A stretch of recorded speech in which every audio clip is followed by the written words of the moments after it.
Salam sejahtera Malaysia, terima kasih kerana menonton video-video dalam channel ini. Sebelum kita mula, jangan lupa untuk tekan tombol subscribe, share, like dan komen. Let's go!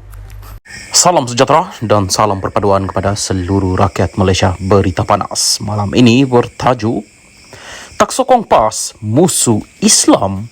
Pemimpin PAS kena jawab ini, PM. Berita penuh. Perdana Menteri Datuk Seri Anwar Ibrahim meminta pemimpin mahupun Dewan Ulama PAS untuk membetulkan beberapa kenyataan dikeluarkan pencerama bebas yang menyentuh sensitiviti umat Islam sebelum ini. Beliau berkata ini termasuk kenyataan bekas timbalan Ketua Dewan Ulama PAS Kedah Sheikh Muhad Zainal Sri Muhad Ramli baru-baru ini yang menyatakan bahawa sesiapa sahaja tidak menyokong PAS adalah musuh Allah. Apakah benar orang tidak bersama dengan PAS adalah musuh Allah? Kalau betul, pasal apa arwah Tok Guru Tan Sri Nik Aziz sokong saya dan saya bukan ahli PAS pun. Ini mereka pemimpin atau Dewan Ulama PAS kena jawab, katanya. Anwar berkata demikian ketika berucap pada program Minum Petang bersama penduduk kampung Samagaga dekat Pramatang Pau hari ini. Sebelum ini, Sheikh Muhad Zainul mengeluarkan kenyataan berbaur hasutan berkait isu musuh Allah ketika program Himpunan Kedah berselawat pada 24 Jun lepas. Namun beliau telah memohon maaf serta mengakui kesilapan mengungkap kalimah berkenaan. Anwar turut mendesak kepimpinan PAS membetulkan dakwaan lama yang dikeluarkan penceramah bebas itu, antaranya Nabi Adam AS turun di Gunung Jerai, Kedah. Dua dakwaan Syahidina Uthman bin Affan sampai di Kedah, kita kata dakwah tapi mengizinkan kepalsuan. Betul ke tidak? Kalau tidak betul, mengapa tidak ditegur, kata Perdana Menteri. Salam sejahtera dan salam perpaduan kepada seluruh rakyat Malaysia. Berita panas malam ini bertajuk Pelabur takut sebab wujud persepsi saya akan dijatuhkan Ogos ini, Anwar. Berita penuh. Wujudnya persepsi bahawa kerajaan perpaduan akan tumbang pada Ogos ini telah menyebabkan para pelabur asing takut untuk melabur di Malaysia. Jelas Perdana Menteri Datuk Seri Anwar Ibrahim, walaupun kunjungan Menteri Pengangkutan Anthony Locke ke Hong Kong baru-baru ini dilihat positif, namun ada dalam kalangan pelabur memaklumkan masih melihat kestabilan kerajaan perpaduan selepas dakwaan beliau akan dijatuhkan. Ada orang kata Ogos ini mungkin Anwar akan dijatuhkan. Jadi pelabur tunggu Ogos dulu. Ada baiknya, iaitu pelabur lebih yakin dengan saya daripada mereka pihak yang menyebarkan dakwaan kerajaan jatuh. Dia, pelabur, kata kalau Anwar masih memimpin dan kerajaan masih stabil, dia lebih yakin. Tetapi kalau ganti orang lain, dia tarik balik pelaburan. Ini masalah sikit kepada ekonomi, bukan saya nak kempen untuk kerajaan perpaduan. Tetapi itu kenyataan, katanya pada program Temu Anwar di University Sains Malaysia, Islam Malaysia, USIM, dinilai pada Sabtu. Mengulas lanjut, Perdana Menteri menegaskan usaha meningkatkan ekonomi negara juga tidak seharusnya membebankan sebahagian rakyat, khususnya golongan susah.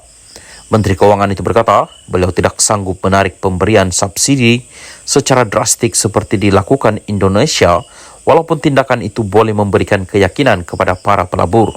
Kalau ikut Indonesia, dia kata subsidi elektrik ini diturunkan drastik, tetapi saya tak sanggup dan saya hanya turunkan bagi golongan kaya. Pelabur pula mereka kira wang. Nampak Indonesia lebih berani turunkan subsidi, jadi itu meyakinkan dan dia ingat itu political will. Tetapi fahaman saya pula, falsafah ekonomi tidak begitu. Saya tidak fikir negara harus berkembang dengan bebankan sebahagian rakyat, terutama yang susah, ujar Anwar. Dalam masa sama, Perdana Menteri berkata langkah yang diambil oleh kerajaan perpaduan ketika ini disifatkan lebih berhati-hati dan berhemat. Indonesia lebih berani menurunkan defisit, tetapi saya turunkan dari 5.6% kepada 5.0% sahaja dan mengambil langkah itu supaya ia tidak menekan rakyat. Kalau defisit diturun secara drastik, Macam mana nak buat asrama, nak buat fakulti perubatan, atau baiki sekolah. Kalau setuju defisit diturunkan drastik, kita tangguh ini semua dan turunkan defisit bagi pelabur masuk. Tetapi saya ambil pendekatan yang lebih manusiawi dan menekankan esan, kata ahli parlimen Tambun itu.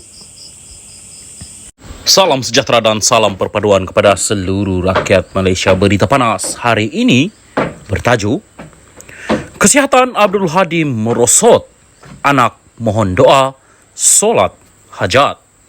Berita penuh. Presiden PAS Abdul Hadi Awang kini menerima rawatan di hospital selepas kesihatannya merosot sejak sebelum Aidil Adha lalu.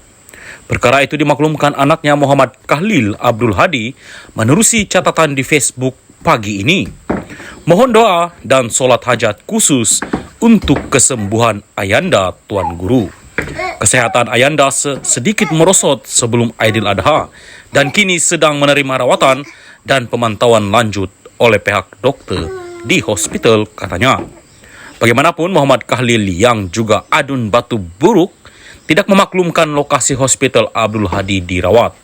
Menurutnya, Abdul Hadi telah berada dalam keadaan uzur ketika majlis pelancaran jentera pilihan raya pemuda PAS Terengganu pada 27 Jun lalu. Bagaimanapun, katanya, ahli parlimen Marang itu tetap menggagahkan diri untuk hadir program berkenaan. Semoga Allah mengurniakan kesehatan dan kesejahteraan kepada Ayanda Tuan Guru, berkata doa yang dipanjatkan oleh kita semua, katanya. Sementara itu, bernama melaporkan Muhammad Khalil ketika dihubungi mengesahkan Abdul Hadi menjalani rawatan di sebuah hospital di Kuala Lumpur, Terengganu dan berada dalam keadaan stabil. Stabil, perlu rehat secukupnya, katanya ringkas menerusi aplikasi WhatsApp. Kali terakhir Abdul Hadi dilaporkan dimasukkan ke hospital ialah pada Februari tahun lalu. Dia ketika itu dimasukkan ke hospital Putrajaya selepas dilaporkan sesak nafas sebelum dipindahkan ke Institut Jantung Negara IJN untuk rawatan lanjut.